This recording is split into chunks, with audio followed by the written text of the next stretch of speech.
ક્યાંથી આવે છે એને હજી સુધી વિજ્ઞાનના યુગમાં વૈજ્ઞાનિકો પણ નથી શોધ્યું. જેમ આપણા મનુષ્યની દેહની અંદર બધી ઉર્જાઓ ક્યાંથી આવે છે અને કોણ આપે છે ને એ પણ નથી આપણે પકડી શકતા. કારણ કે આત્મા સો પરમાત્મા બધી વસ્તુઓના ઓપરેટ થઈ શકે પણ આત્માનું ઓપરેટ થતું નથી. એટલે તો ઇંગ્લિશમાં એને ગોડ કહેવાય. એટલે આવી રીતના ભગવાનની જન્મે છે રાજાએ સત્યરાજની કથા સંભળાવી.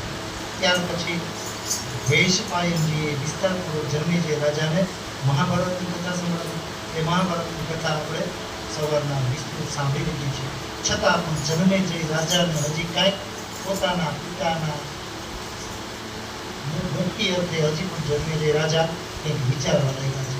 એટલું બધી મહાભારતની રચનાના બધા પાઠો કર્યા છતાં પણ જન્મે છે રાજાને હજી સંતુષ્ટ નથી થયા.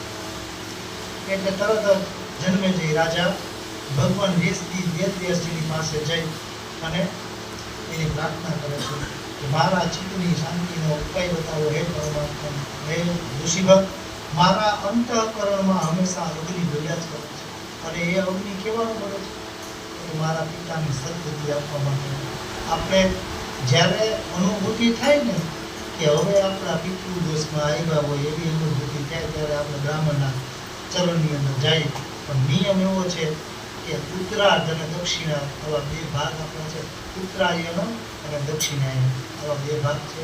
ઉત્તરાયણની અંદર ગતિ પ્રાપ્તિ કરવા માટે થઈ અને ભીષ્મ પિતાએ સ્વયં બાણની શૈયા ઉપર ઘણો બધી સમય વ્યતીત કર્યો.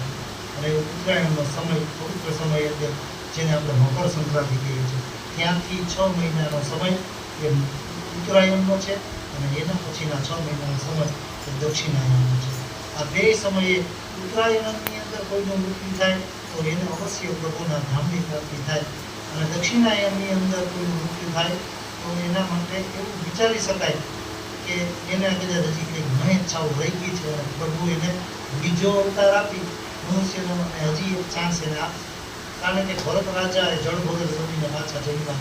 અધૂરી જે સ્તુતિઓ હતી એને પૂર્ણ કરવા માટે પુનર્જન્મ આપ્યો. પણ એવા આપણા જે મૃતકો હોય એના સ્મરણાર્થે આપણા ધર્મની અંદર ઓછામાં ઓછી 2 વખત આપણા ધર્મની અંદર સત્યનારાયણ ભગવાનની કથા થવી જોઈએ. 2 વખત થવી જોઈએ. એનું કારણ છે કે ઉત્તરાયણનો પવિત્ર સમય અને દક્ષિણાયનનો પવિત્ર સમયના અંદર કરીએ તો એનાથી પિતૃઓની સદગતિ અવશ્ય થાય. એટલા માટે એવા સત્યનારાયણ ભગવાનને આપણે વિનવીએ કે હે સત્યનારાયણ દેવતા, આપની કૃપાથી